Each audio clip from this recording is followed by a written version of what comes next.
Hi, welcome to my new Tinfoil Hairkerchief endeavors. 3 new channels with different areas of focus with the goal of helping others on their path to spiritual alignment, which increases spiritual protection and helps you reconnect with God or Source while combining traditional and non-traditional tools of spiritual study. This channel is for the Spiritual Alignment series, which will hopefully be a helpful resource of motivation, learning how to work through your shadow aspects of self, and navigate through dark night of the soul periods through discussion and energy work, including distance Reiki sessions. This channel is for entertainment purposes, though I'm hoping you will get something positive out of it. I'm not licensed in the medical field, and this is definitely more focused on spirituality. I believe that a healthy spirit leads to better overall mental health because that's what personally worked for me. Everything you see on this channel is intended to be a supplementary resource and not a replacement for a licensed physician in any way. If you're struggling with your mental health, please seek guidance from a professional. Although I often say I hold an amalgamation of beliefs, what I do believe is largely rooted in Christianity. I would say I lost my faith for a long time. How I found my way back there is unconventional, but at least it got me there, which is the important part.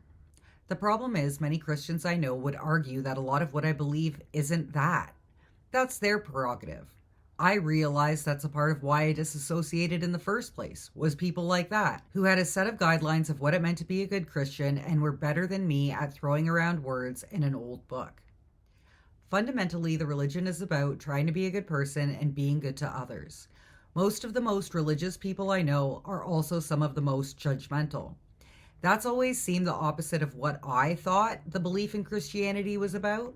I haven't gone to church in a long time, but I live by the 10 Commandments, trying to be a good person, and I'm always working to be a better version of myself, even when no one's looking. I just want to be clear that I'm not trying to start a new religion here. I'm trying to show that building a relationship with God looks different for everyone, and how a non-traditional path can lead to the same place. I struggled for a long time with how I wasn't the same kind of Christian, more specifically in my case Catholic, than others within the congregation I grew up in. Mostly that's because I truly enjoyed worship and discussions about God. Many of them just didn't see the hours I spent in my basement playing priest, reading from the Bible and flattening bread so I could give myself a makeshift communion when I was a kid. I went to Catholic school until college, so if all of that wasn't enough, if I wasn't in church every Sunday, it was hard to believe that God wanted me in the congregation. When Pope John Paul II died, and then there was the spotlight scandal, I got super religiously confused, and no one was really willing to discuss what that meant for our belief. I just didn't understand how God would let members of our own church do that to innocents. I started exploring other religious options I thought to be more aligned with the principles I thought Catholicism was trying to embody but seemed to be moving away from. The weirdest part about that was I found solace in practices more aligned to Buddhism or Hinduism.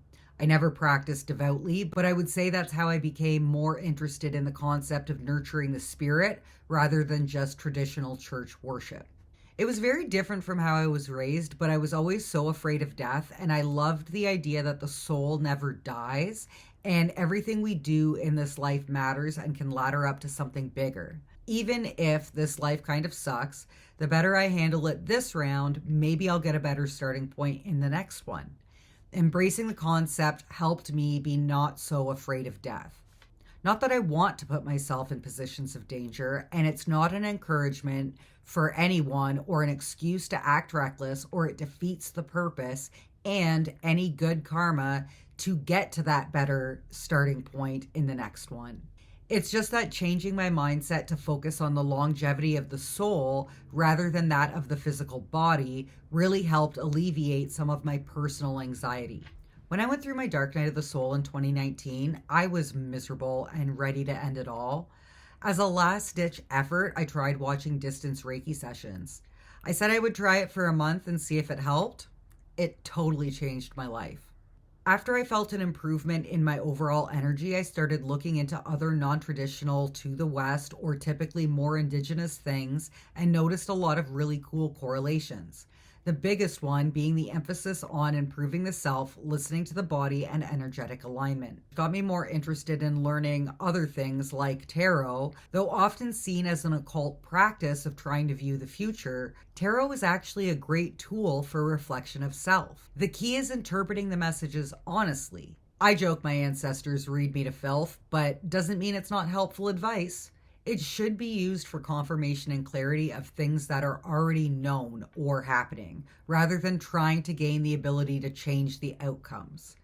Whatever is meant to happen will happen, and whatever is meant to be will be. But it's more about how would you handle it if it does. The more self-reflection and healing I did, I lost or disengaged from a lot of people around me.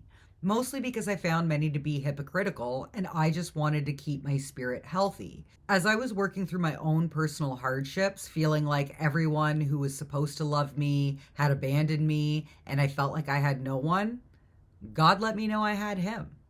So although a lot of my methods aren't really traditional, the non-traditional methods helped me get back to God.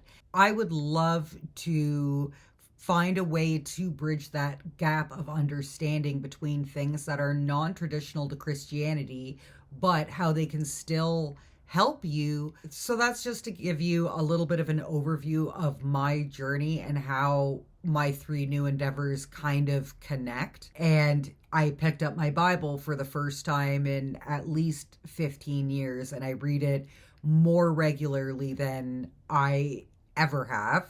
Still not as regularly as I would like to. This is going to be more of a documentary of my spiritual journey, and if there's something positive you take out of it, that you find your way back to God as well. So I hope you come along for the ride. Until then.